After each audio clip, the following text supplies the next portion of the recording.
Guys নমস্কার। Guys, আজ কয়েকটা দিন আমি আমার পিসমশার কাজ করছি, আমার ছোট ভাইও করছে, কিন্তু আজ সকাল থেকে না পিসমশার কথা প্রচুর প্রচুর মনে পড়ছে। খুব কষ্ট লাগছে, ঠিক আছে? মানে যে কষ্টটা আমি ধরে রাখতে পারছি না।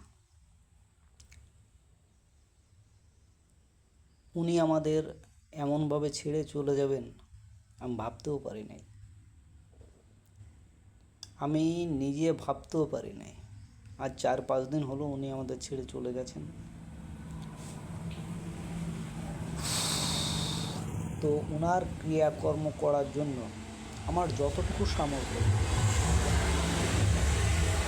আমি ততটুকু করছি, কিন্তু পিসমশাইকে এত মনে পড়ছে, ওনার স্মৃতিগুলো আমাকে বারবার খুঁড়ে খুঁড়ে খাচ্ছে। ছোট সময় আমাকে কোলে পিঠে করে মানুষ করেছেন, কোথাও গেলে আমাকে সঙ্গে করে নিয়ে গেছেন। কারণ আমি 3-4 বছর থেকে, যখন আমার বয়স তখন থেকে ওনাদের কাছে আমি থাকতাম। আর আমার ছোট পিসমশাই স্বর্গীয় শ্রী সুবোধ কুমার বাগচি, উনি যেখানে যেতেন আমাকে বগল দাবা করে সঙ্গে করে নিয়ে যেতেন। একটা স্মৃতি আজ প্রচুর মনে পড়ছে। কোনো কিছু দেখলে বলতো যে এটার ইংরেজি কী, এটার ইংরেজি কী, এটার ইংরেজি কী, ঠিক আছে? এরকমভাবে আমাকে শেখাতেন।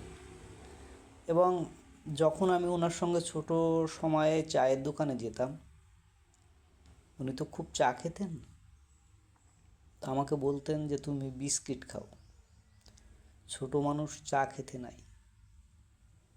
আজকে ওনাকে আমি অনেক অনেক ফিল করছি।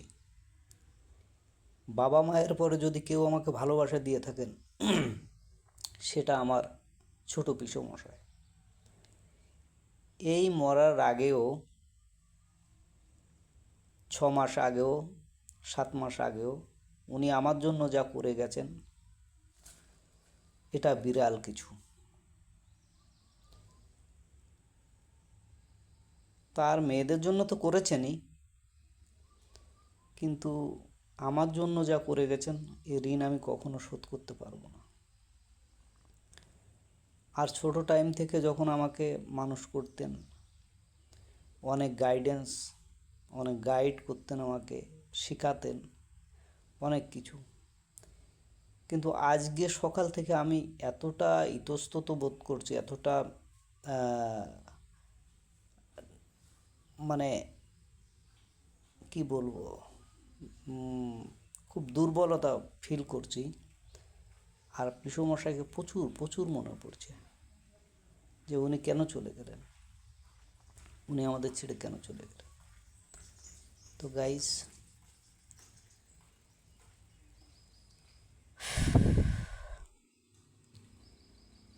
আমি নিজেও ভাবতে পারিনি যে উনি এভাবে চলে যাবেন। কারণ উনি বাড়িতে যাওয়ার পরে বলছিলেন যে আমি তোমার সঙ্গে থাকবো, আমি তোমার সঙ্গে থাকবো, আমাকে নিয়ে যাও, আমাকে নিয়ে যাও। তো যে কোনো কারণে, যে কোনো বাধার কারণে উনি আসতে পারেননি।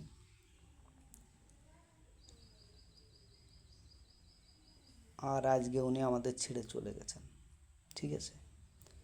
আমি খুব কষ্ট লাগছে, খুব খুব। পিসমশাইকে আমি প্রচুর ভালোবাসতাম, ঠিক আছে? বাবা মায়ের পরেই ওনার স্থান আমার কাছে ছিল, তারপরে আমার পিসির স্থান। তো আজকে উনি চলে গেছেন, কষ্টটা আমি ধরে রাখতে পারছি না। কারণ আগে তো চলে গেছেন মা, তারপরে চলে গেছেন বাবা, এরপরে উনি আমার গার্জিয়ান, পিসি আমার গার্জিয়ান। কিন্তু উনি শেষ দেখাটা না দিয়ে আমাকে চলে যাবেন এটা আমি ভাবতে পারিনি গাইজ। তো আপনাদের সবার কাছে আমার অনুরোধ, আপনার আমার পিসমশাই তথা জামাইয়ের জন্য আশীর্বাদ দোয়া করবেন যেন উনি স্বর্গে বসবাস করেন, আর আমাদের যাতে মঙ্গল হয় উনি যেন উপর থেকে দেখে সেই আশীর্বাদ করেন। গাইস, সবার কাছে আমার একটাই অনুরোধ, আপনারা ওনার আত্মার জন্য আত্মার শান্তির কামনার জন্য আশীর্বাদ করবেন। আপনারা সবাই ভালো থাকবেন, সুন্দর থাকবেন, সুস্থ থাকবেন।